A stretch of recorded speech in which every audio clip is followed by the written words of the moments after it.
Angel broking లో demat account open చేసి trade చేసి 10 షేర్లు బోనస్ గా పొందండి. జస్ట్ సైన్ అప్ అయితే చాలు. మీ ఫోన్ నంబర్ ఎంటర్ చేసి ఓటీపీ ఎంటర్ చేయండి. ఆ తర్వాత పాన్ కార్డ్, ఆధార్ కార్డ్, అలాగే బ్యాంక్ స్టేట్మెంట్ కూడా అప్లోడ్ చేయండి. ఆ తర్వాత ఓ సెల్ఫీ, ఓ ఈ-సైన్ చేస్తే చాలు. మీ అకౌంట్ 24 గంటల్లో యాక్టివేట్ అయ్యాక మా నంబర్ కి యాక్టివేట్ అని వాట్సాప్ చేయాలి. ఆ తర్వాత మీ డీమ్యాట్ అకౌంట్ లో మేము చెప్పిన 10 బ్యాంకింగ్ షేర్స్ బై చేసి స్క్రీన్ షాట్ పెడితే చాలు. ఆ అమౌంట్ మీకు యూపీఐ ద్వారా పంపిస్తాము. అంటే మీకు 10 షేర్లు బోనస్ గా వచ్చినట్టే. ఆ తర్వాత మీరు ఆ షేర్స్ ని సెల్ చేసుకుంటారో ఇన్వెస్ట్ చేసుకుంటారో మీ ఇష్టం. డిస్క్రిప్షన్ లో ఉన్న లింక్ ద్వారా మాత్రమే మీకు ఈ బోనస్ షేర్లు వస్తాయన్నది మాత్రం గుర్తుపెట్టుకోండి. ప్రముఖ ఎవాంజలిస్టు ప్రవీణ్ పగడాల చనిపోయి దాదాపు నెల రోజులు కావస్తున్నా ఈ మరణంపై సరైన స్పష్టత ఇంకా రాలేదని క్రైస్తవ సంఘాలు మండిపడుతూనే ఉన్నాయి. ఇది drunk and drive accident case అని పోలీసులు తేల్చినప్పటికీ ఎవరూ నమ్మకపోగా రోజుకో అనుమానం రేపుతున్నారు. ఈ క్రమంలో ప్రవీణ్ పగడాలది ముమ్మాటికి హత్యే అని మాజీ పార్లమెంటు సభ్యులు జీవీ హర్షకుమార్ ఖరాఖండిగా చెప్పటంతో పాటు రీపోస్టుమార్టం చేయాల్సిందేనని ఆ దిశగా ప్రయత్నాలు చేస్తున్నారు. అంతేకాదు, ఇదే విషయంపై కాంగ్రెస్ అధినేత్రి సోనియాకు చెప్పటం, ఆమె సానుకూలంగా స్పందించి ఈ కేసులో విచారణ కోసం తెలంగాణ ప్రభుత్వానికి బాధ్యతలు కూడా అప్పజెప్పబోతున్నట్టు సమాచారం. అయితే తాజాగా జీవీ హర్షకుమార్ పెట్టిన ఓ పోస్టు వైరల్ అవుతోంది. అందులో ఏముందో యథాతథంగా చూసే ప్రయత్నం చేద్దాం. ప్రవీణ్ పగడాల మరణం ప్రమాదవశాత్తు జరిగిందా, లేక ఎవరైనా హత్య చేశారా? ప్రవీణ్ పగడాల మరణం విషయంలో ఏపీ పోలీసులు 20 రోజులు ఆధునిక టెక్నాలజీ ఉపయోగించి ఎస్ఐ, సిఐ, డీఎస్పీల ఎస్ఐటి నియమించి ప్రత్యేకంగా దర్యాప్తు చేసి ప్రవీణ్ మద్యం తాగి బైక్ నడుపుతూ ప్రమాదవశాత్తు మరణించాడని నిర్ధారించారు. ప్రవీణ్ కేసును పోలీసులు సరిగ్గా దర్యాప్తు చేయలేదనిపిస్తోంది. ఎందుకంటే కొన్ని రోజుల క్రితం మీడియా వారు ప్రవీణ్ అని చూపించిన సీసీటీవీ ఫుటేజుల విషయమై పోలీసులను ప్రశ్నిస్తే మేము ఆ వీడియోలను ఇవ్వలేదని, అందులో కనిపించిన వ్యక్తులు ప్రవీణ్ అని మేము చెప్పలేదని చెప్పిన పోలీసులు మరలా అవే సీసీటీవీ ఫుటేజులు చూపించి అందులో ఉన్న వ్యక్తి ప్రవీణ్ అని చెప్పటం మరీ విడ్డూరంగా ఉంది.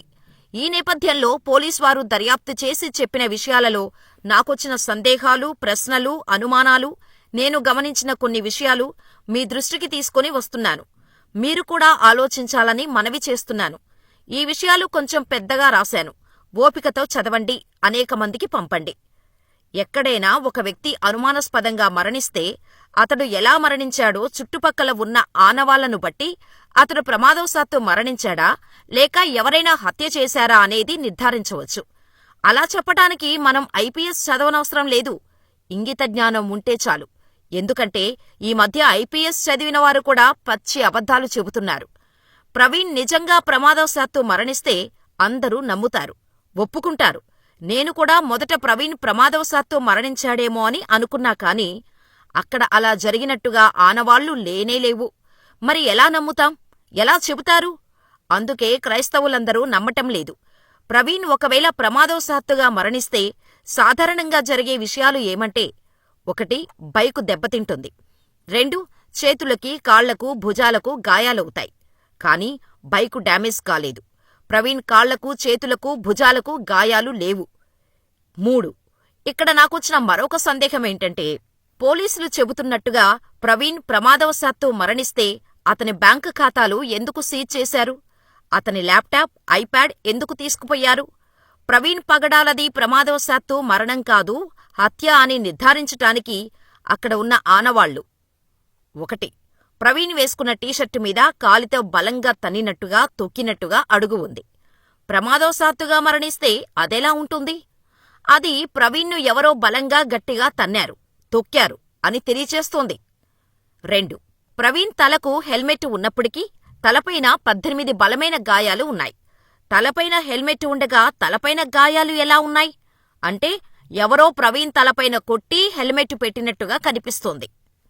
Praveen Pagadala postmortem రిపోర్టులో Rajahmundry government hospital వారు చెప్పిన మరొక విషయం ఏమంటే, తలకు 18 గాయాలున్నట్టు చెప్పింది.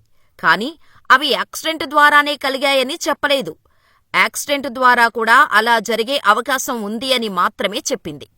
తలకు మాత్రమే గాయాలు కలిగాయంటే ప్రవీణ్ బైకు మీద నుండి పడిపోయేటప్పుడు తలకు మాత్రమే గాయాలు కావాలని పారాచూట్ వలె చేతులు పైకి చాపి తల నేలకు తగిలేటట్టు చేసుకున్నాడా? 3 ప్రవీణ్ బాడీ దగ్గర్లో రక్తంతో తడిచిన కట్టెలు ఉన్నాయి. అంటే ఎవరో ప్రవీణ్ను రక్తం వచ్చేట్టుగా కొట్టారని అర్థమవుతోంది. 4 ప్రవీణ్ చేతి పక్కన మాస్క్, దానిపైన కళ్లద్దాలు ఎవరో పెట్టినట్టుగా ఉన్నాయి. ప్రమాదవశాత్తు మరణిస్తే అవి అలా ఉండటం ఎలా సాధ్యం? 5. ప్రవీణ్ పెదాల మీద గొడ్డలితో లేక కత్తితో నరికినట్టు, కోసినట్టు గాయాలున్నాయి. మెడ మీద నరికినా, కోసిన గాయాలు ఉన్నాయి. ప్రమాదవశాత్తుగా మరణిస్తే అవి అలా ఉండటం ఎలా సాధ్యం? ప్రవీణ్ బాడీ మీద బైకు ఉంది. ప్రపంచంలో ఎన్నో బైకు ప్రమాదాలు జరిగాయి. ఈ విధంగా ఎక్కడైనా జరిగిందా? అసలు అలా జరగటం సాధ్యమేనా? దాదాపు 70 కిలోమీటర్ల వేగంతో వెళ్తున్న బైకుకు ప్రమాదం జరిగితే మనిషి ఎగిరి ముందుకు పడిపోతాడు తప్ప దాదాపు 200 కిలోలు బరువున్న బైక్ క్రికెట్ బాలు వలె పైకి ఎగిరి మనిషి మీద పడిపోదు. పోలీసులు వీటిని పరిగణలోకి తీసుకోకుండా, పట్టించుకోకుండా, డాగ్ స్క్వాడ్ను వాడకుండా ప్రవీణ్ మద్యం సేవించి బైకు నడుపుతూ ప్రమాదవశాత్తు మరణించాడని చెబితే నమ్మడానికి ప్రజలు చెవుల్లో క్యాలీఫ్లవర్ పెట్టుకోలేదు. ప్రవీణ్ తాగి బైకు నడిపారా? 1. సాధారణంగా ఎవరైనా బైకు మీద 480 కిలోమీటర్లు ప్రయాణించాలనుకుంటే మద్యం తాగి నడుపుతారా? ప్రవీణ్ ఒక్కసారి కాదు, 3 సార్లు మద్యం తాగి బైకు నడిపాడట. 2. సీసీటీవీ ఫుటేజీలో కనిపించే మద్యం కొనుగోలు చేస్తున్న డూప్లికేటు ప్రవీణ్లను చూసి ప్రవీణ్ అని పోలీసులు నిర్ధారిస్తున్నారు. మూతికి మాస్కు, హెల్మెట్ పెట్టుకున్న వ్యక్తి ప్రవీణ్ అని ఎలా చెప్పగలరు? అందుకు ఐజీ అశోక్ కుమార్ గారు మద్యం దుకాణం దగ్గర చెల్లింపులు ప్రవీణ్ ఖాతా నుంచి జరిగాయని చెబుతున్నారు. దానికి నేనేమంటానంటే, వేరేవారు ప్రవీణ్ ఫోను ఉపయోగించి కూడా పేమెంట్ చేయొచ్చు. పేమెంట్ ఎవరెకౌంట్ నుంచి వెళ్ళిందో కాదు, దానిని ఎవరు చేశారు అనేది చూడాలి.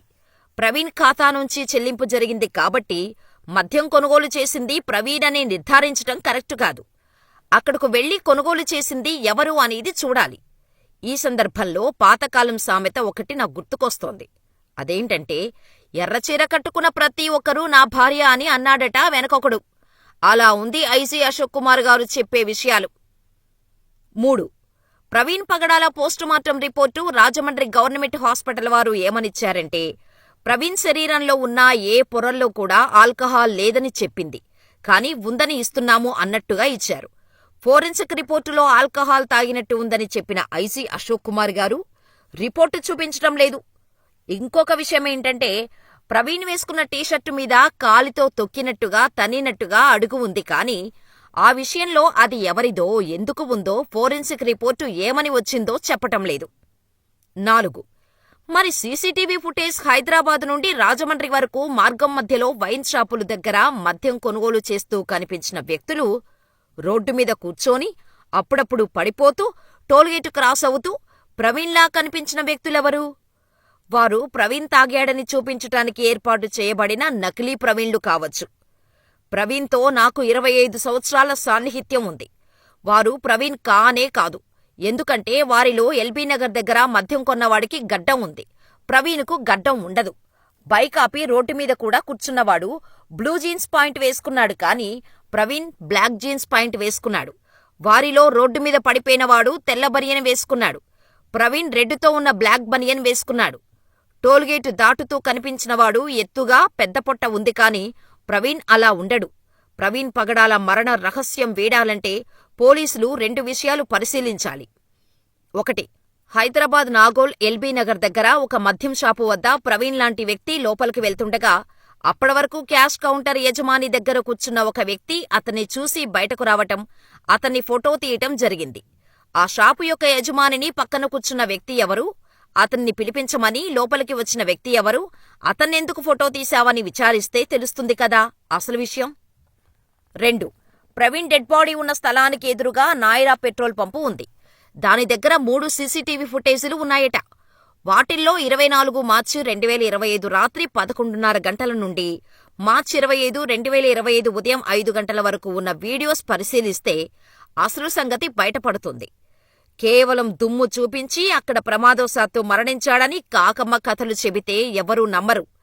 చివరిగా ఆంధ్రప్రదేశ్ విద్యాశాఖ మంత్రి ఇంట్లో కూర్చొని ప్రవీణ్ పగడాలది ప్రమాదవశాత్తు మరణమని చెప్పాడు.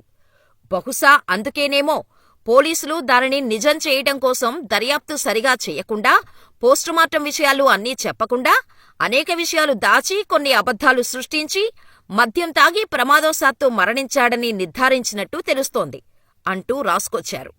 ఏది ఏమైనా ఈ వ్యవహారం ఇప్పట్లో ముగిసేలా కనిపించటం లేదు. మరి పోలీసులు చెప్పినట్టు ఇది యాక్సిడెంటా? లేక అందరూ అనుమానించినట్టు హత్య? మీ అభిప్రాయమేంటో మాకు కామెంట్ చేయండి.